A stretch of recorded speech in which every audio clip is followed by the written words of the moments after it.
غیروں کے لیے۔ توحید الوہیت کی حقیقت، توحید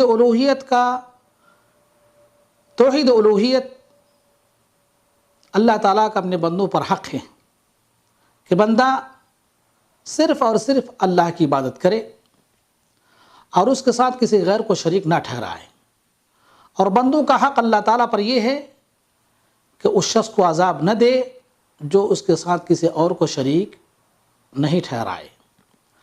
معاذ رضی اللہ تعالیٰ عنہ کی حدیث میں آپ صلی اللہ علیہ وسلم نے ارشاد فرمایا فَإِنَّ حَقَّ اللَّهِ عَلَى الْعِبَادِ أَن يَعْبُدُوهُ وَلَا يُشْرِكُوا بِهِ شَيْئًا وَحَقُّ الْعِبَادِ عَلَى اللَّهِ أَلَّا يُعَذِّبَ مَن لَّا يُشْرِكُ بِهِ شَيْئًا، رواہ الشیخان۔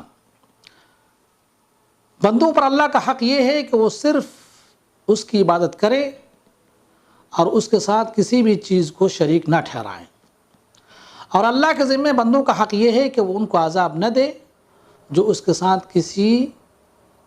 ساتھ کسی کو شریک نہ ٹھہرائے۔ اللہ تعالیٰ نے تمام انبیاء اور رسولوں کو توحید ہی کا پیغام دے کر مبعوث فرمایا۔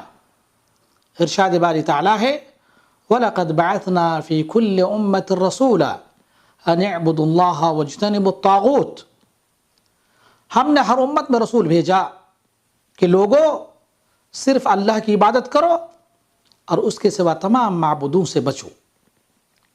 اسی توحید کا پیغام عام کرنے کے لیے اللہ تعالیٰ نے کتابوں کو نازل فرمایا۔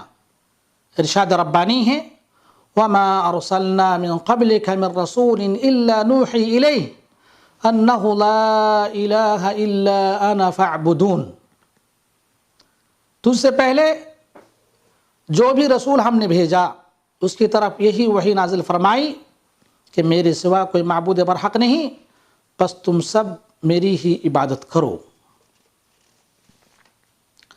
اللہ تعالیٰ کی نازل کردہ کتابیں تورات، انجیل، زبور اور ابراہیم علیہ السلام کے صحیفے اور موسیٰ علیہ السلام کے صحیفے اور قرآن مجید ہے۔ یہی وہ توحید ہے جس کے منکرین سے اللہ تعالیٰ نے امت محمد صلی اللہ علیہ وسلم کو جنگ کرنے کا حکم دیا۔ رب تعالیٰ کا فرمان ہے وَجَاهِدُوا فِي اللَّهِ حَقَّ جِهَادِهِ، اور اللہ کی راہ میں ویسا ہی جہاد کرو جیسے جہاد کا حق ہے۔ توحید کی فضیلت، جس شخص نے توحید کو اپنایا وہ جنتی ہو گیا۔ فرمان رسالت ہے من قال اشہد ان لا الہ الا اللہ وحدہ لا شریک لہ وان محمدا عبدہ رسولہ وان عیسی عبد اللہ وکلمتہ القاها الی مریم، الحدیث۔ جو شخص اس بات کی گواہی دے کہ اللہ تعالیٰ کے سوا کوئی معبود نہیں، اس کا کوئی شریک نہیں، وہ یکتا ہے، اور محمد صلی اللہ علیہ وسلم اس کے بندے اور اس کے رسول ہیں، اور عیسیٰ علیہ السلام اللہ کے بندے، اس کے رسول اور اس کا کلمہ ہے جو اس نے مریم علیہ السلام کی طرف ڈالا تھا، اور وہ اسی کی طرف سے بھیجی ہوئی روح ہیں، اور یہ کہ جنت برحق ہے اور جہنم بھی برحق ہے، تو اس شخص کو جنت کے 8 دروازے میں سے کسی سے بھی داخل ہونے کا اختیار ہے۔ جس نے اس توحید کو اپنایا اس کی جان و مال محفوظ ہو گیا سوائے اسلام کے حق کے۔ آپ صلی اللہ علیہ وسلم نے ارشاد فرمایا من قال لا الہ الا اللہ وکفر بما یعبد من دون اللہ حرم مالہ ودمہ وحسابہ علی اللہ، رواہ مسلم۔ جس نے کہا اللہ کے سوا کوئی معبود نہیں اور اللہ کے سوا جن کی عبادت کی جاتی ہے ان سب کا اس نے انکار کیا تو اس کا مال اور جان محفوظ ہو گیا۔ مسئلہ توحید پرست گنہگاروں کے لیے دخول نار کی وعید۔ جو احادیث کلمہ توحید کی فضیلت میں وارد ہیں کہ جس نے لا الہ الا اللہ کہا وہ جنت میں داخل ہو گیا، یا اللہ تعالیٰ نے اس شخص پر دوزخ حرام قرار دیا، اس قسم کی روایتیں ان احادیث کے منافی نہیں ہیں جس میں وعیدیں آئی ہوئی ہیں۔ عبداللہ بن عمر رضی اللہ تعالیٰ عنہ سے مروی ہے آپ صلی اللہ علیہ وسلم نے ارشاد فرمایا من شرب الخمر وسکر لم تقبل له صلاة 40 صباحا وإن مات دخل النار. جس نے شراب پیا اور شراب پینے کی وجہ سے اس کی عقل معاف ہو گئی تو اس کی 40 دن کی فجر کی نماز قبول نہیں ہوگی، اور اگر اسی حالت میں اس کی وفات ہو گئی تو وہ جہنمی ہوگا. الحدیث، یہ روایت ابن ماجہ کے اندر موجود ہے اور روایت صحیح ہے. کلمہ گو پر دوزخ کی آگ حرام ہے. اس کا مطلب یہ ہے کہ وہ شخص خالد مخلد فی النار نہیں ہوگا، یعنی ہمیشہ جہنم میں نہیں ہوگا. اگر اللہ تعالیٰ نے چاہا تو اس کو اس کے گناہ کے سبب عذاب دے گا، پھر اسے جہنم سے نکالے گا اور جنت میں ہمیشہ کے لیے داخل کر دے گا. یا پھر کلمہ گو شخص کو سزا بھگتنے کے بعد جہنم سے نکالا جائے گا، اس کے بعد اس پر جہنم کی آگ حرام ہو جائے گی.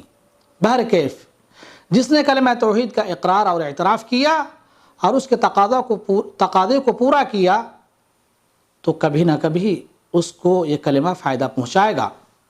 ابو ہریرہ رضی اللہ تعالیٰ عنہ کی حدیث میں موجود ہے، ارشاد نبوی صلی اللہ علیہ وسلم ہے، من قال لا الہ الا اللہ نفعته یوما من دہرہ یصیبہ قبل ذلک ما اصابہ. رواہ البزار. جس نے لا الہ الا اللہ کہا اس کو کبھی نہ کبھی یہ کلمہ فائدہ پہنچائے گا، اگرچہ اس سے پہلے اسے سزا کیوں نہ بھگتنا پڑے.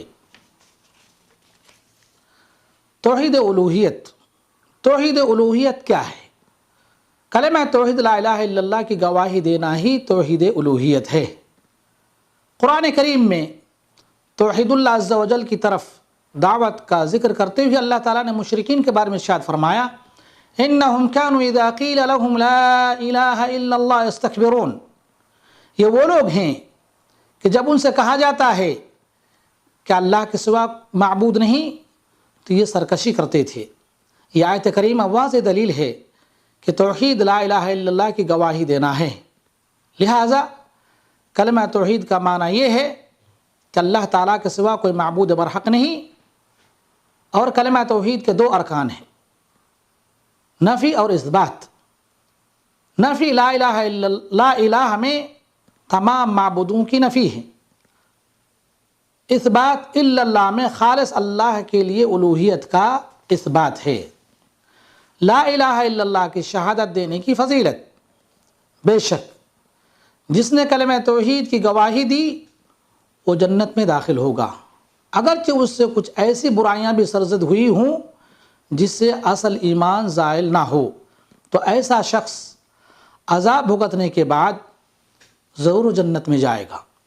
عبادہ بن صامت رضی اللہ تعالیٰ عنہ کی حدیث میں آپ صلی اللہ علیہ وسلم نے ارشاد فرمایا، لا الہ الا اللہ وحدہ لا شریک لہ کی گواہی دی کہ جس شخص نے لا الہ الا اللہ وحدہ لا شریک لہ کی گواہی دی، اسی حدیث میں ہے ادخلہ اللہ الجنہ، کہ اللہ تعالیٰ اس کو جنت میں داخل کرے گا. صحیح بخاری و صحیح مسلم. قیامت کے دن ایک کاغذ کا ٹکڑا نکالا جائے گا جس میں کلمہ توحید لا الہ الا اللہ لکھا ہوگا.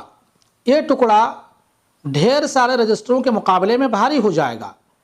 نبی کریم صلی اللہ علیہ وسلم نے عبداللہ بن عمر رضی اللہ تعالیٰ عنہ کی حدیث میں ارشاد فرمایا، ایک کاغذ کا ٹکڑا نکالا جائے گا جس میں یہ درج ہوگا، میں گواہی دیتا ہوں اس بات کی کہ اللہ کے سوا کوئی معبود نہیں، اور میں گواہی دیتا ہوں کہ محمد صلی اللہ علیہ وسلم اس کے بندے اور اس کے رسول ہیں.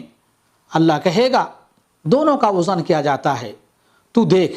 امتی کہے گا اے میرے رب، اس ٹکڑے کی اس رجسٹروں کے مقابلے میں کیا حیثیت ہے؟ اللہ تعالیٰ فرمائے گا تجھ پر ظلم نہیں کیا جائے گا، بس سارے رجسٹر ترازو کے ایک پلڑے میں رکھ دیے جائیں گے، اور کلمہ شہادت والا کاغذ کا ٹکڑا دوسرے پلڑے میں رکھ دیا جائے گا، لیکن قطعہ کاغذ والا پلڑا بھاری اور رجسٹروں والا پلڑا ہلکا ہو جائے گا. قطعہ لا الہ الا اللہ کا کاغذ کا ٹکڑا بھاری پڑ جائے گا اور رجسٹروں والا پلڑا ہلکا ہو جائے گا، اس لیے کہ اللہ کے نام کے مقابلے میں کوئی چیز بھاری نہیں ہو سکتی. یہ روایت ترمذی، ابن ماجہ، احمد، حاکم کے اندر موجود ہے، روایت صحیح ہے۔ کلمہ توحید ہی کلمہ تقوی ہے۔ طفیل بن ابی بن کعب رضی اللہ تعالیٰ عنہ نے اپنے باپ سے روایت کیا کہ نبی کریم صلی اللہ علیہ وسلم نے وَأَلْزَمَهُمْ كَلِمَةَ التَّقْوَى اس آیت کی تلاوت کے بعد فرمایا لا الہ الا اللہ، یعنی کلمہ تقوی لا الہ الا اللہ ہی ہے۔ یہ روایت جامع ترمذی کے اندر موجود ہے اور روایت صحیح ہے۔ اللہ تعالیٰ سے دعا گو ہوں کہ اللہ رب العالمین ہمیں سننے سے زیادہ عمل کرنے کی توفیق عطا فرمائے۔ وصلی اللہ علی نبینا محمد وعلی آلہ وصحبہ وسلم تسلیما کثیرا۔